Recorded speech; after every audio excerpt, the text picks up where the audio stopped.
बड़ी खुशखबरी कि फैशन फिस्टा का स्टोर यहाँ पे आखिरकार केपी रोड पे खुल गया है।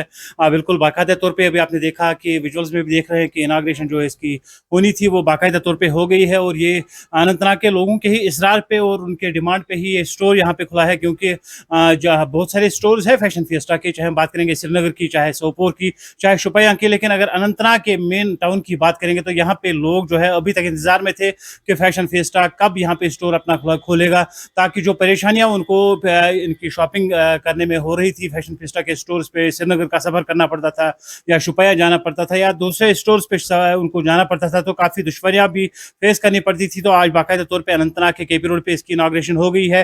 अदनान साहब हमारे साथ मौजूद है, इनसे बात करने की कोशिश करेंगे इस इनाग्रेशन के हवाले से, और ये स्टोर जो आज यहाँ पे खोला कितनी खुशी हो रही है। अदनान साहब आपका खैर मकदम। बहुत बहुत शुक्रिया। तो ये बताइए, अनंतनाग जो तवारीखी ज़िला माना जाता है, तवारीखी शहर है, आपने इतने स्टोर्स आज तक खोले हैं, अनंतनाग में इतनी देर से क्यों स्टोर खोला गया? मैं पहले भी बोला काफ़ी बार कि अनंतनाग हमारा प्रायोरिटी था। जब हमने अपना फ्रेंचाइजी मॉडल स्टार्ट किया, समझिए जब हमारे 2-3 आउटलेट्स है, तब से हम कोशिश कर रहे थे कि अनंतनाग में आए, क्योंकि यहाँ का हम सबको पता है अनंतनाग का परचेसिंग पावर बहुत अच्छा है। एज़ ए बिज़नेस में मैं बोलूँ तो हम बहुत उम्मीद करते हैं कि अनंतनाग से हमारा काम अच्छा होगा।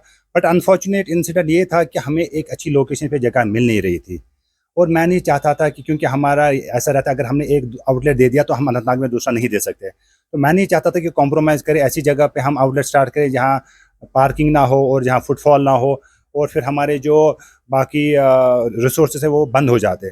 अल्हम्दुलिल्लाह फाइनली इतने सालों के बाद हमको एक केपी रोड पे एक अच्छी जगह मिली। जैसे कि आप बाहर देख रहे हैं 50 गाड़ियों की पार्किंग अवेलेबल है, फुटफॉल अच्छा है, on the way to Pahalgam आप देखेंगे कितने सारे लोग दिन में आते हैं।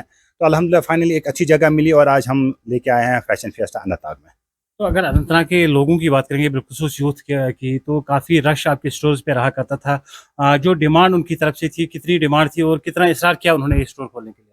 मैं आपको बता दूं, अनंतनाग डिस्ट्रिक्ट से कम मतलब हंड्रेड्स, अगर हज़ारों मैं ना बोलूं, बट हंड्रेड्स ऑफ कस्टमर्स हमारे ऐसे थे जो हमारे राजबाग जवाहर नगर वाले आउटलेट्स पे आते थे।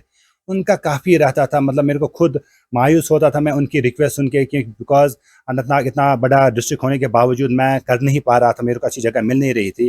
बट जैसी मतलब मेरे को एक अच्छी जगह मिली तो मैंने दूसरी बार सोचा भी नहीं, इमीडिएटली यहाँ का काम लगा के हमने स्टार्ट कर दिया। ये बेसिकली मुबारक है उन लोगों को जो हमारे पास अनंतनाग से आते थे, जो हमारे कस्टमर्स थे, उनमें से ऑलरेडी काफ़ी यहाँ पर हैं, ऑलरेडी इनाग्रेशन पे आए हुए हैं। उन लोगों को मुबारकबाद है कि उन्होंने मेरे को इतना पुश किया और मैंने हार्ड वर्क किया इस आउटलेट को यहाँ लाने में।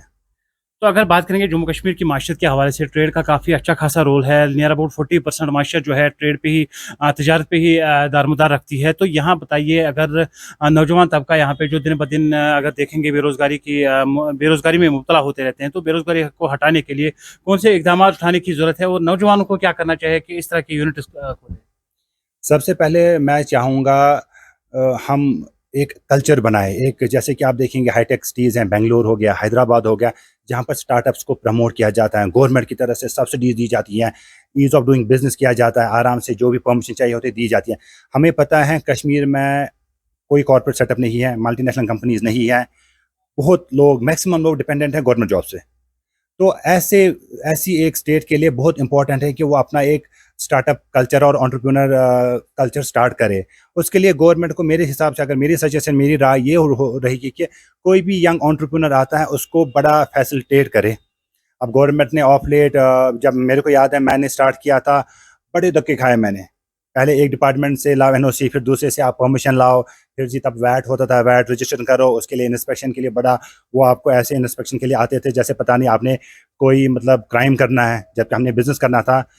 Slightly things are better. आज की डेट में कुछ चीज़ें ऑनलाइन हुई हैं, बट अभी भी मैं, क्योंकि मैं चैम्बर ऑफ कॉमर्स से एफिलिएटेड हूँ, तो बहुत हमारे पास यंग एंटरप्रेन्योर्स आते हैं कि अभी भी जो हमारा जो सिंगल विंडो सिस्टम है, जहाँ एक ही सिस्टम में आपको, ये एक विंडो के पीछे बहुत विंडोज़ होते हैं, हमको बोलते हैं कि एक क्लिक करो आपको परमिशन मिलेगी, लेकिन उसमें भी काफ़ी अभी हिकअप्स हैं। मैं गवर्नमेंट से रिक्वेस्ट करता हूँ कि वो सब चीज़ें क्लियर करे, सो दैट कि जो एक यूथ आता है, एक नौजवान आता है, पूरा जोश लेके आता है वो कुछ करने के लिए, जब उसको पहले ही आप धक्के देते हो तो वो गिव अप करता है, तो वो खुद एम्प्लॉयर बनने के बावजूद वो चाहते हैं कि अब मेरे को कहीं जॉब ही ना मिले।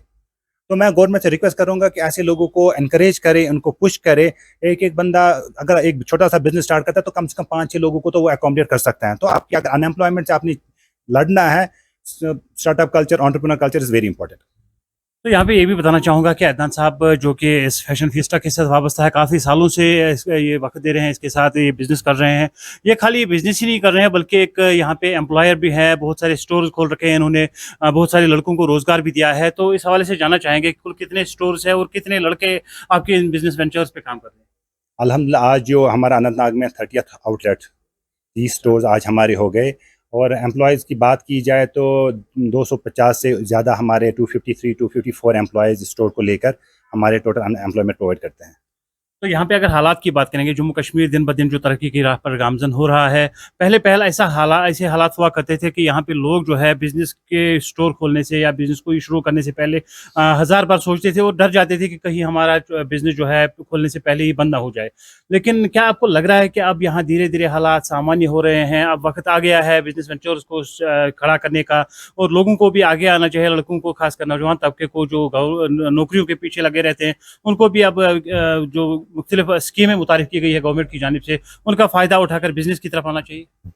मैं आपको बोलना चाहूँगा, मैं उस जनरेशन से बिलोंग करता हूँ जिन्होंने वो हार्डशिप देखी। जब मेरे साथ मेरे को लगता है 20-30 बंदे थे जिन्होंने हमने साथ में बिज़नेस स्टार्ट किया। मैंने गारमेंट्स में गया, किसी ने कैफ़े खोला, किसी ने कुछ और बिज़नेस स्टार्ट किया, कोई सॉफ्टवेयर में गया। आज की डेट में मुझे नहीं लगता आउट ऑफ 30 बंदे 2-3 भी हैं जो अभी बिज़नेस कर रहे हैं। बाकी के सब लोग चले गए जॉब्स में। आधे बाहर चले गए, आधों को लगा कि कश्मीर में बिज़नेस करना मुश्किल है। जैसा हम सबको पता है, मैंने आपको बताया 2012 में मैंने स्टार्ट किया है।